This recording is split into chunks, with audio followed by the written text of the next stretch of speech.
Welcome to Burlap Teachers. Enjoy the video. In this video, I will explain how to remove a Ford Escape front bumper. First, let's gather our essential tools. You'll need both a flathead and a Phillips head screwdriver for various screws. A ratchet with a selection of sockets will be crucial for bolts. Don't forget a trim removal tool. It's perfect for those tricky plastic clips. Finally, have a clean cloth and a small container ready to keep all your fasteners organized.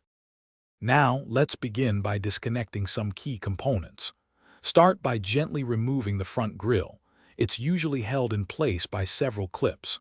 Next, you'll want to unscrew the fasteners that secure the front fender liners. If your vehicle has fog lights, carefully disconnect their electrical connectors. Finally, locate and remove all the visible plastic pushpins along the top edge of the bumper. With the initial components out of the way, it's time to detach the main bumper. Look underneath the vehicle for any bolts securing the bumper to the frame and remove them. Then, move to the wheel wells and unscrew the fasteners located there. Double-check the top edge of the bumper for any hidden clips you might have missed.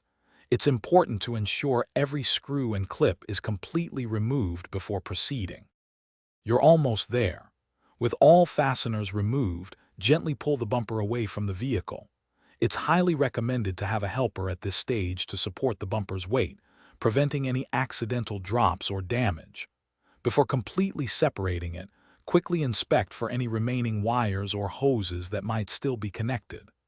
Once free, store your bumper safely in a clean, protected area to avoid scratches or dents.